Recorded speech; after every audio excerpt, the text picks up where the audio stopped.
Bookworms, welcome to the Cozy Library. Udah lama banget aku nggak collab. Kayak aku tuh jarang collab sejak pandemi dan things happen, jadi aku jarang collab sama orang lain. Tapi kali ini aku ngajak collab 5 booktubers sekaligus.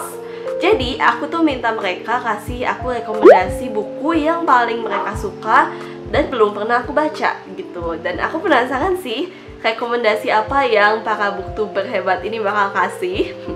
Ada 5 orang dan I cannot wait to explore their reading preferences, karena setiap orang kan punya reading preferences yang beda-beda. Dan beberapa tuh aku udah lihat videonya yang mereka kirim, beberapa dari mereka tuh kasih rekomendasi yang kayaknya aku tuh nggak akan baca gitu kalau nggak mereka rekomendasiin. Jadi I'm excited to try and read why they like it, and ya aku penasaran aja sih apakah aku akan suka.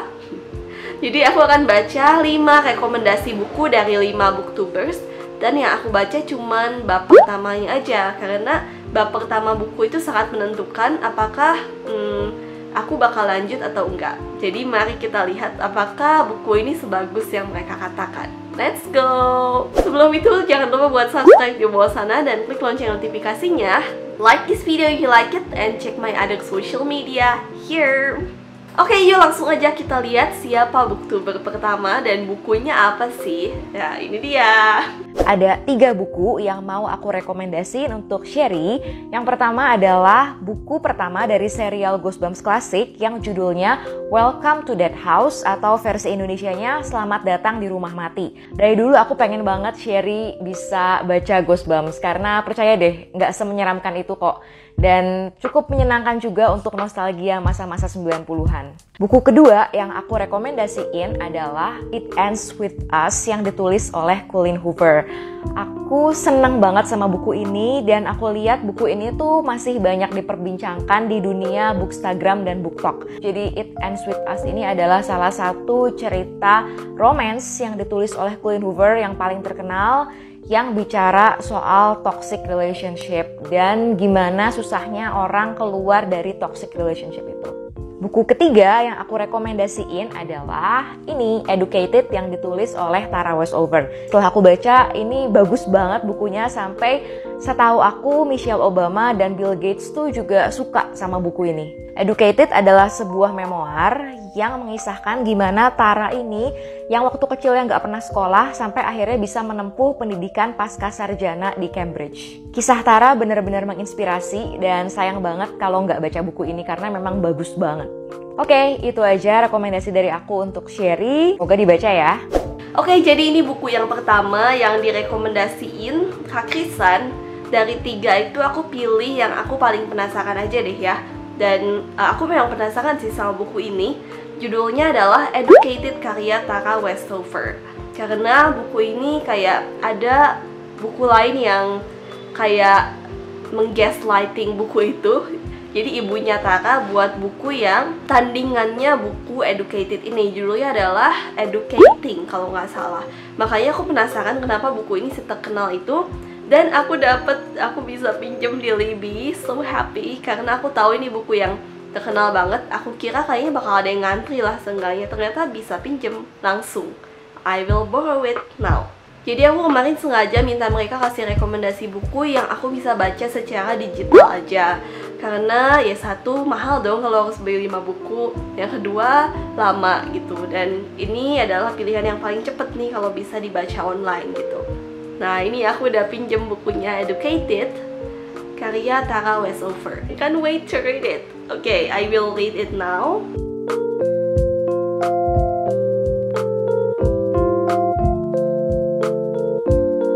Crowded seats abandoned next to the bar.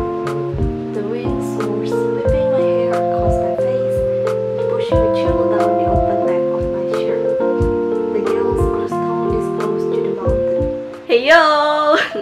Jadi aku kemarin udah baca Educated karya Tara Westover, dan ternyata bagus sih. Sampai aku baca nggak cuma 1 bab tapi 3 bab. Dan aku tuh suka di awal bahasanya tuh ringan. Dia menceritakan tentang masa kecilnya. Ya karena ini sebuah memoir gitu ya. Tapi memang sih aku pernah lihat pendapat kayak ceritanya Tara Westover ini kayak lebih baik terjadi cuma di fiksi aja. Dan memang karena gaya hidup mereka yang sangat tidak normal daripada orang biasanya, jadi aku merasa kayak ini bukan buku non-fiksi, tapi kayak lebih fiksi, tapi ternyata ini real happening gitu. Itu benar-benar terjadi, it happened. Dan salah satu poin penting di sini adalah ayah dan ibunya Tara ini menganut Mormonism. Jadi Mormonism itu apa ya, kayak suatu agama gitu sih. Dan di agama ini si ayahnya tuh percaya kalau mereka tuh nggak boleh mengikuti pemerintah. Kayak pemerintah itu membimbing kita ke jalan yang jahat gitu. Makanya si Tara Westover ini nggak boleh sekolah, dia nggak boleh, pokoknya mereka tuh seminimal mungkin menggunakan jasa pemerintah, sampai akte lahir pun mereka tuh nggak buat gitu, karena dianggap itu berhubungan dengan pemerintah, nanti kita kedetek nih ada di sini dan lain sebagainya. Pokoknya mereka tuh anti banget sama yang namanya pemerintah. Tapi neneknya Tara dari sisi ayahnya mendukung si Tara buat sekolah, sampai diajakin kabur gitu, kayak ayo udah kan away aja with me biar kamu bisa sekolah gitu. Aku penasaran sih kenapa pada akhirnya Tara Westover ini bisa PhD di Cambridge, padahal dari kecil dia nggak pernah sekolah. Dan walaupun dia homeschooling, tapi kelihatannya tuh kayak selama ini aku baca dari 3 bab pertama, ibunya tuh nggak pernah menyediakan waktu buat dia belajar. Kayak, oh kamu belajar subjeknya matematika, bla bla bla, nggak ada gitu. Jadi apa yang mereka pelajari ya cuman cara untuk hidup gitu. Jadi aku penasaran kenapa si Tara ini tertarik buat masuk university setelah seumur hidup tuh dia nggak pernah menginjak pendidikan formal. Itu yang aku penasaran. Dan Tara Westover ini hidupnya di gunung, jadi kehidupannya jauh berbeda dari kehidupan manusia pada umumnya. Dan itu yang bikin buku ini menarik sih. Is this book worth reading? Totally yes. Aku bakal lanjut membaca buku ini nanti ya. Sekarang waktunya booktuber kedua dengan rekomendasi bukunya. Siapakah dia? Ini dia. Hai Sherry, buat kamu aku rekomendasiin novel The Hating Game karya Sally Thorne. Itu office romance, enemies to lovers. Terus yang kedua karyanya Agatha Christie yang And Then There Were None. 10 orang terjebak di pulau terpencil. Terus yang terakhir One of Us is Lying. Aku lupa nama penulisnya. Cuma itu novel misteri remaja yang seru banget diikutin. Semoga ada yang kamu suka di antara ketiga buku itu.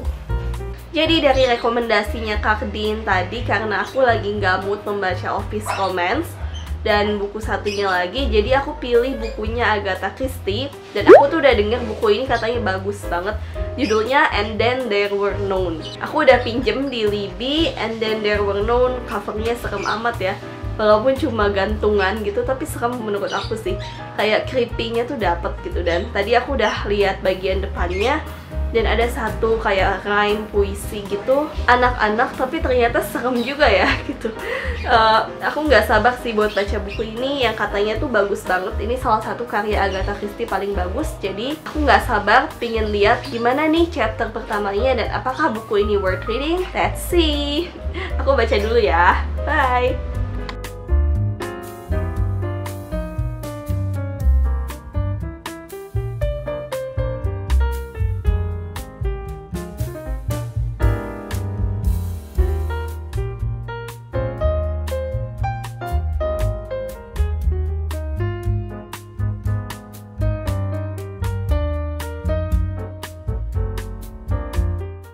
Jadi aku udah selesai baca chapter 1 dan sedikit dari chapter 2 dari And Then There Were None.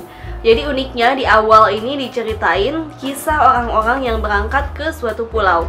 Jadi di sini tuh kisah pembunuhan di suatu pulau, dan di awal diceritain kayak 8 orang. Kalau nggak salah sih 8 ya. Soalnya ada 8 parts gitu yang dibagi-bagi dari sudut pandang 8 orang. Dan aku nggak tahu nih 2 lagi siapa, harusnya ada 10 sih, nggak tahu. Poirotnya belum muncul, nggak tahu satu lagi itu Poirot ya. Dan aku suka sih, kayak unik banget openingnya. Di sini kita diceritakan sudut pandang 10 orang, dan aku masih berusaha buat mencerna ini siapa karena di awal tuh langsung diperkenalin banyak banget karakter gitu. Tapi totally interesting sih, mereka kayak beda-beda, dan aku nggak tahu kenapa di tiap hampir di tiap buku misteri pembunuhan tuh aku selalu nemu seorang dokter atau dokter gitu.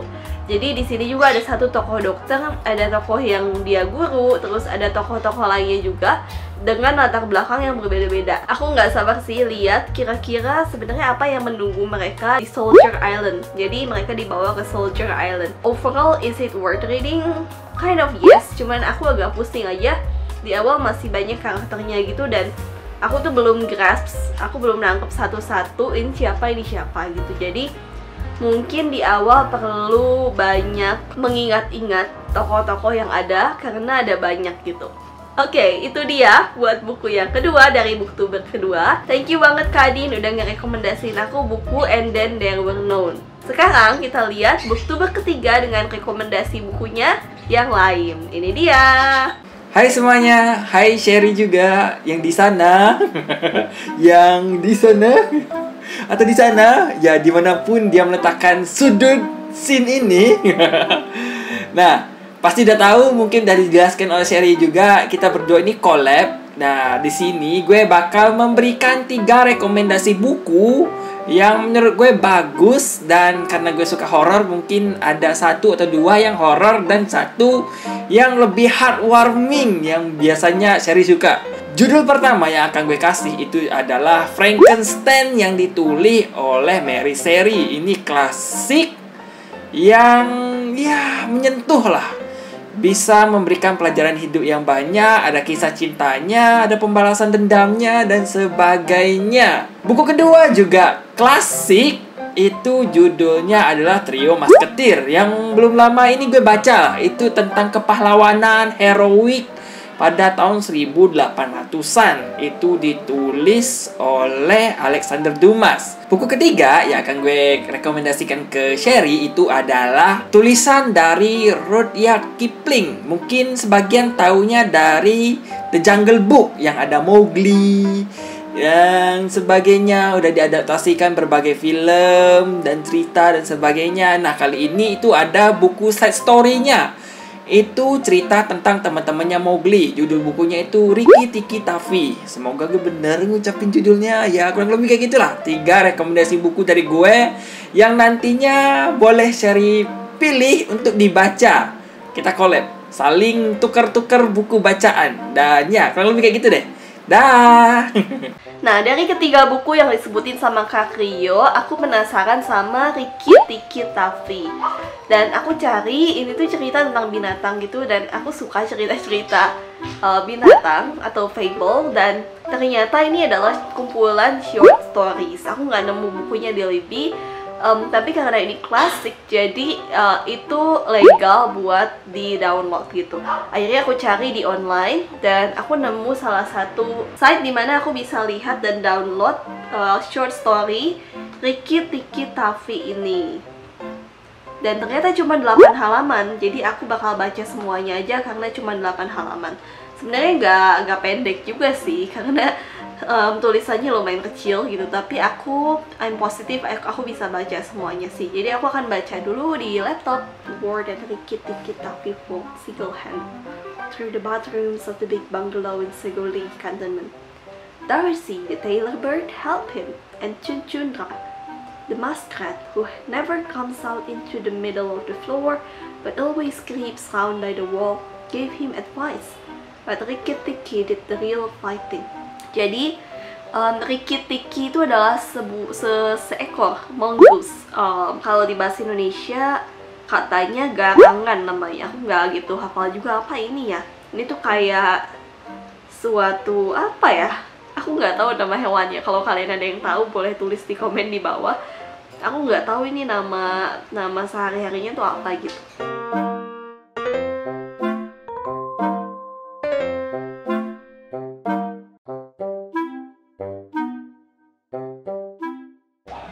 Heyo, back with me. Jadi aku udah selesai baca Rikki Tikki Tavi, tapi kemarin sempat tertunda karena suatu hal ya. Jadi aku nggak buat video untuk kayak beberapa hari. Dan ini udah hari apa ya? Ini hari apa ya? Rabu, ini hari Rabu. Dan aku udah selesai baca Rikki Tikki Tavi. Dan ternyata Rikki Tikki Tavi mengingatkan aku sama buku The Wind in the Willows. Itu kayak sama-sama cerita klasik fabel tentang binatang. Dan aku suka sih ceritanya sangat kental dengan aura klasiknya. Pokoknya kalau kalian suka cerita klasik tentang binatang, aku merekomendasikan sih buat baca Rikki-Tikki-Tavi. Dan aku rasa tuh Rikki-Tikki-Tavi itu kayak gabungan antara The Wind in the Willows dengan Robin Hood. Karena sedikit ceritanya itu tentang kepahlawanan gitu. Tapi aku suka sih sisi binatangnya tuh lucu banget. Jadi sama sekali esensi binatangnya tuh nggak dihilangkan, tapi masih ada jadi sifat dari si tokohnya gitu. Dan aku nggak tahu kenapa kalau kita lihat di Jungle Book yang jahat tuh ular, di sini juga di Rikki-Tikki-Tavi yang jahat juga ular gitu. Jadi ada apa dengan Rudyard Kipling dan ular? I'm just wondering kenapa ya tokoh jahat soal ular gitu. Padahal walaupun ular kelihatannya jahat licik, tapi kan nggak selalu ular itu jahat gitu. I wanna see a book dimana ularnya nggak jahat gitu sih. Oke, ini dia booktuber keempat kita. Siapakah dia? Ini dia. Halo penonton channel The Cozy Library. Perkenalkan, nama aku Aya dari channel Kanaya Sofia. Kali ini aku mau men-challenge Sherry untuk baca buku pilihanku. Karena Sherry itu identik dengan novel-novel Asia, khususnya Jepang, maka buku-buku yang aku pilihkan adalah sebagai berikut. Yang pertama ada ini dia, Sweet Bean Paste yang ditulis oleh Durian Sukegawa. Ini adalah salah satu buku favorit yang aku baca tahun lalu. Aku kasih rating 5 dari 5 bintang, makanya penasaran gimana opini Sherry kalau dia akhirnya pilih judul ini untuk dibaca. Yang kedua ada ini dia, Before the Coffee Gets Cold yang ditulis oleh Toshikazu Kawaguchi. Aku baca versi terjemahannya tahun lalu dan suka sama konsep time travel yang ditawarkan ceritanya. Kemudian yang ketiga, karena Sherry juga sebenarnya suka sama cerita-cerita misteri detektif, maka aku pilihin cerita misteri detektif dari penulis Jepang yang ada unsur heartwarmingnya, yang berjudul Newcomer yang ditulis oleh Keigo Higashino. Penasaran kira-kira Sherry bakal pilih judul mana di antara ketiga buku tersebut untuk akhirnya dibaca? Jadi dari semua buku yang Kak Aya rekomendasiin, kebetulan aku punya 2, cenayang banget Kak Aya. Aku tuh beli Sweet Bean Paste gara-gara reviewnya Kak Aya juga. Karena waktu itu di Kindle lagi diskon, jadi aku beli, aku punya di Kindle. Tapi aku lagi capek baca buku digital terus. Dan kebetulan buku yang Kak Aya rekomendasiin, Before the Coffee Gets Cold, aku punya yang bahasa Indonesianya, yaitu Funiculi Funicula karya Toshikazu Kawaguchi. Nah, ini dia. Aku memang udah lama penasaran sama buku ini, cuman belum dibaca-baca juga. Malahan aku tuh lupa punya TBR ini. So, thank you Kak Aya udah ngingetin aku. Jadi hari ini aku akan baca ini, Before the Coffee Gets Cold karya Toshikazu Kawaguchi. Ini versi Indonesia. Covernya cakep banget, aku suka. Oke, let's read it. Akhirnya ya bisa baca buku fisik.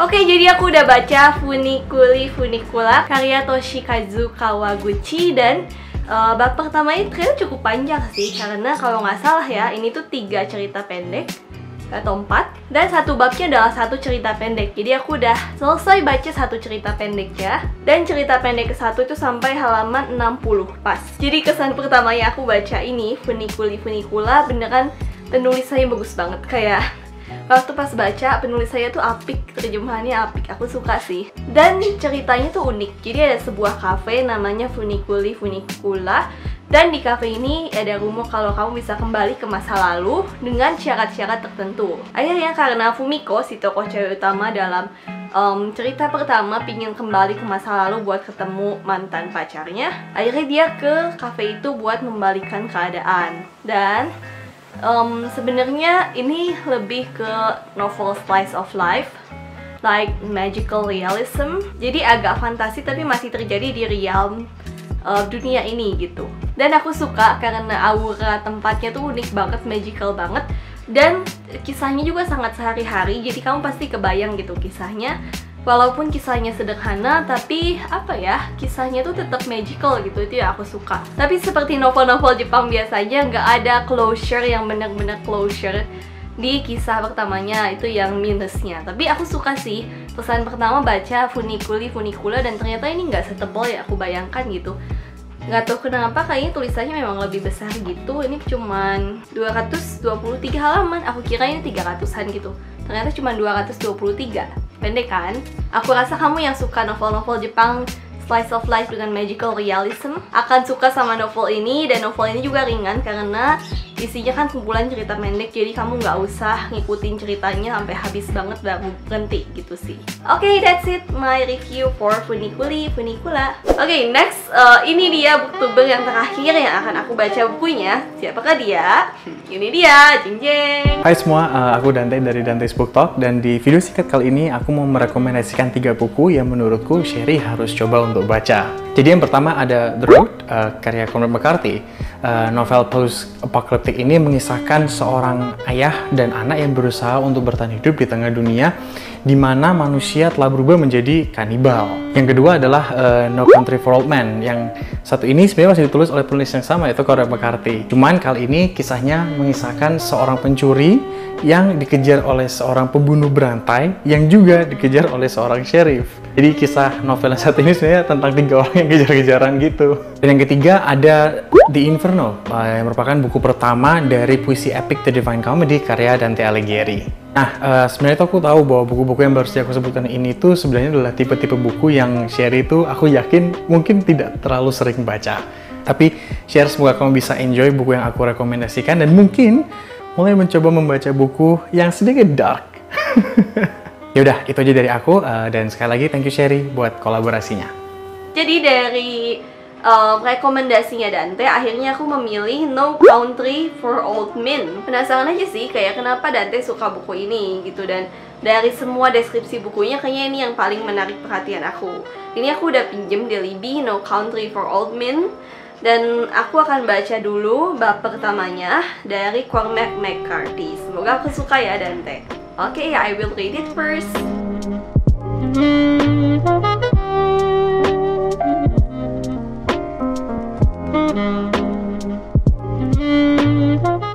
Oke, aku udah baca bab pertama dari No Country for Old Men, and it was kind of wow. Ya, betul sih Dante, it's a thing that I think I wouldn't read if it's not your recommendation, so karena it is so bloody. This is a thriller novel. Aku juga sering baca thriller novel, tapi lebih ke psychological thriller dimana pembunuhannya tuh nggak gitu ditunjukin gitu. Kalau ditunjukin pun paling lebih banyak ke penyelidikannya gitu. Sementara di bab pertama ini ditunjukin tentang si pembunuhnya ini, dan it was kind of bloody, ada blood, and it was one of my fear or phobia. Jadi aku agak cepet bacanya. Tapi yang aku suka banget tuh di bagian opening. Kayaknya belum masuk bab 1 ya, kayak baru teaser gitu. Dan di situ tuh digambarin bagaimana kayak apa ya, personality seseorang. Dan itu tuh beneran deep banget. Aku suka sih narasinya gitu. Kayak dia tuh punya sudut pandang yang gak biasa, punya narasi yang deep banget, dan aku rasa tuh bacanya tuh kayak wow, walaupun cuma 3 halaman gitu. Mungkin kalau di bukunya asli cuma 1 atau 2 halaman, di Libby tadi jadi 3 halaman, tapi itu beneran narasi pendek yang bener-bener wow gitu. Aku rasa Cormac McCarthy punya gaya penulisan yang wow, tapi I think I will leave it for now. Aku nggak akan baca dulu untuk sekarang karena it is kind of bloody. Aku nggak terlalu kuat sama yang berdarah-darah. Maybe later kalau aku udah lumayan pingin baca thriller, aku mungkin akan get back to this book. Karena memang aku udah bisa merasakan this is a great book. Karena dari narasi awal aja buku ini tuh udah sangat well written gitu. Aku rasa ke belakangnya juga akan well written. Jadi aku penasaran sih. Oke, itu dia 5 books from 5 booktubers yang direkomendasiin buat aku. Thank you banget for every one of you yang udah collab sama aku. Kak Aya, Kak Din, Dante, Kak Krisan, Kak Rio. Thank you banget semuanya udah mau diajakin collab. You guys are amazing. Gimana nih, buku dari siapa yang paling kamu suka? Boleh komen-komen di bawah ya. Cek juga akun-akun mereka di bawah sana. And give them a follow also, karena mereka konten-kontennya tuh bagus juga. Jadi give them a subscribe if you like their content. Okay, thank you everyone for watching.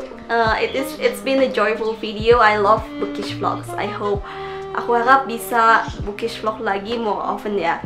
Okay, thank you everyone. Happy reading and bye-bye.